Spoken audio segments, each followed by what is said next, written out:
kenapa terus menjomblo? Ya, ada apa ini? Kenapa kok jumlah jomblo meningkat ya? Sangat Ustaz. Ya, jumlah jomblo dan jumlah orang-orang yang galau dan sebagainya ini meningkat. Ya, intinya ada dua sebab ya. Yang pertama memang tidak siap menikah Tidak siap menikah. atau takut menikah, ini yang pertama. Kemudian yang kedua, terlalu selektif dan ingin mendapatkan yang sempurna. Perfeksionis. Perfeksionis ya. Dua hal ini yang menyebabkan banyaknya jomblo. Yang pertama itu belum siap menikah. Memang ya mau tidak mau ya, menikah itu tidak asal-asalan, ya tidak dengan modal nekat ya. Atau ada ungkapan modal jenggot doang katanya, walaupun saya nggak setuju ya dengan ungkapan ini ya. Maju hanya modal jenggot gitu. Saya pun nggak setuju ya. Memang perlu persiapan ya, dan memang banyak yang disiapkan, tidak asal-asalan, karena memang menikah adalah ibadah dan salah satu ibadah yang paling lama. Menikah ini memang kita tidak asal-asalan, ada persiapannya, tetapi bukan berarti dengan mempersiapkan ini akhirnya tidak mempersiapkan diri dan pengen terlalu khawatir ya, nggak persiapan, nggak apa, jadi tidak. Bahkan ada juga yang takut menikah, jadi takut tidak bisa bertanggung jawab, takut nanti bagaimana makan apa, takut apa dan sebagainya. Tapi yang herannya ya, belum siap menikah, takut menikah, sudah bermain dalam kubangan cinta, sudah mulai mencari, sudah mulai mengintai, sudah mulai mengintip dan sebagainya. Ya inilah yang disebut dengan ungkapan tadi ya, takut menikah ya. Kalau kita dalam hadis kan ada istilah bahaya bagi seorang muslim, suatu penyakit yang bahaya adalah al-wahan ya. Al-wahan itu dalam hadis hubbud dunya wa karahiyatul maut, yaitu cinta dunia dan takut mati. Nah, ini penyakitnya jomblo yang paling berbahaya adalah ya cinta. Tadi kan cinta dunia takut mati. Yes. Kalau penyakitnya jomblo, cinta wanita takut menikahi. Subhanallah. Ya, ini penyakit jomblo berbahaya. Kemudian yang kedua yang ya ini analisa kita ya sebenarnya, penyebab yang jomblo tadi ya. Yang terlalu banyak, terlalu selektif. Ingin yang sempurna, jadi dia lama menikah. Kenapa? Kan sebenarnya jodoh sudah calon sudah ada yang menawarkan, sudah ada yang ini, tapi dia terlalu selektif ya. Pengennya yang begini, pengennya yang ini. Banyak yang putih. Ya, pengen yang ini dan sebagainya, pengen benar-benar ingin sempurna begitu ya. Dan memang ini satu poin ya, dan memang inilah ujian di zaman ini begini. Tiba-tiba para ikhwan dan akhwat kita ini yang jomblo dan jomblowati, tiba-tiba itu entah kenapa ya, standarnya pada high semua ya. High class semua, tinggi semua standarnya. Ini ujian di zaman ini. Kenapa? Karena di zaman ini adanya sosmed ya. Sosial media, Facebook ya, Instagram apalagi.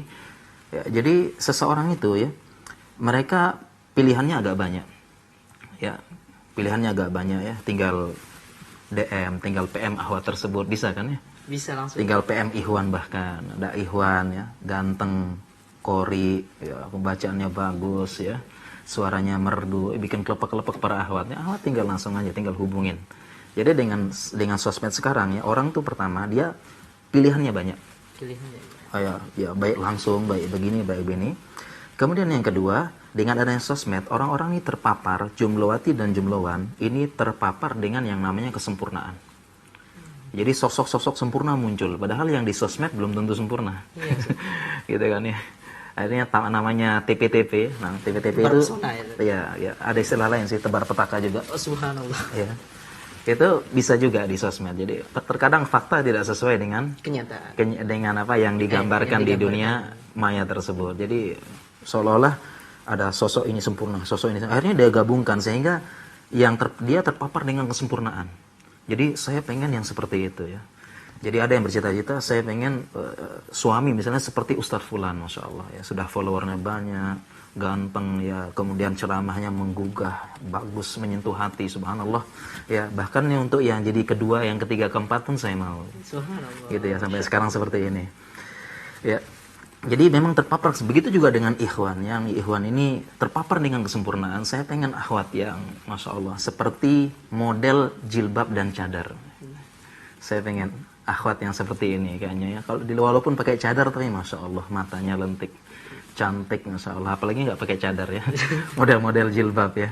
Ini juga fitnah lagi perempuan. Dan ini akhirnya terpapar dengan kesempurnaan, dan mereka dengan bebas memilih, bebas DM, bebas PM. Jadi mereka benar-benar pengalaman saya pribadi ya, membantu mencarikan jodoh dulu ya. Sekarang udah enggak ya. Dulu kok pengennya sempurna gitu ya.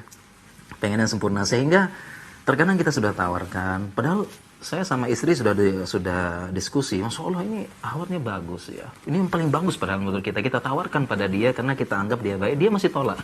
Kenapa sih? Tolak, nggak tahu karena pengen sempurna atau bagaimana. Kita pun sampai geleng-geleng, ya Allah seperti ini ya, udah bagus padahal gitu.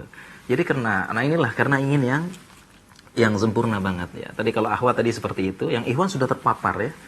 Jadi kadang-kadang yang ikhwan juga kadang-kadang kita bantu ya, Ustadz gitu ya. Dia pengen cari jodoh, Ustadz tolong carikan yang putih, yang cantik, semampai ya, semeter tak sampai gitu. Ustadz kalau bisa hafidhah Ustadz, orangnya lembut ya, penyayang, santun, keibuan, kemudian orangnya juga ya kalau bisa dari keluarga kaya Ustadz ya. Ya, kalau bisa dari keluarga kaya, kalau bisa begini, kalau bisa dia baik latar belakangnya, hafizah, tolong cariin ustadz gitu ya, salah. Kan ustadz kan pada geleng-geleng ya. Sehingga ustadznya menjawab, oke, saya carikan. Tapi nanti kalau dapat, saya yang maju duluan. Nah, kata ustadznya gitu ya. Kamu mencari bidadari gitu ya. Cari bidadari. Jadi seperti itu ya, ini yang menyebabkan ya fenomena di zaman ini itu jadi begitu high class. Karena terpapar dengan sosmed. Berbeda sekali dengan zaman kita di zaman dulu ya. Zaman kita dulu itu belum ada sosmed, belum ada apa. Untuk mencari jodoh kita agak sulit gitu ya. Butuh perjuangan, butuh channel yang banyak, butuh ini ya. Itu pun ketika kita menggali informasi tentang akhwat ini misalnya, itu pun kita mencari informasinya sulit gitu ya. Perlu nanya dulu, perlu ini ya.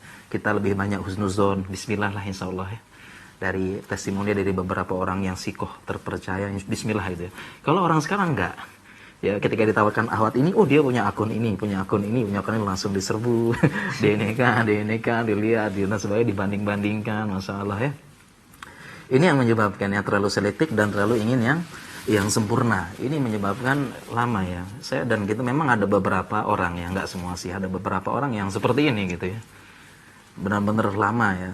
Ternyata infonya sudah ditawarkan banyak orang, tapi tetap belum mau nikah. Entah kenapa, apakah selektif atau enggak. Sehingga memang ada selentingan sih. Jadi ada Pak Comblang atau Mak Comblang yang agak marah gitu ya. Dengan tingkah laku seperti ini ya. Yang agak enggak laku gitu ya. Yang jarang nikah gitu ya. Yang enggak nikah nih atau enggak laku ya. Mohon maaf nih, biasanya ada 3 orang. Yang pertama profilnya jelek. Profilnya nggak bagus gitu ya, atau wajah jelek. Yang kedua terlalu selektif. Ya, yang ketiga mohon maaf nih, udah jelek selektif lagi gitu. Masya Allah ini. Ya Allah gitu ya. Ini mohon maaf ini ada comblang yang marah ya. Mungkin dia sudah sudah membantu, sudah ditawarkan yang terbaik ditolak gitu ya. Terus ditolak. Ya. Oke, seperti itu ya.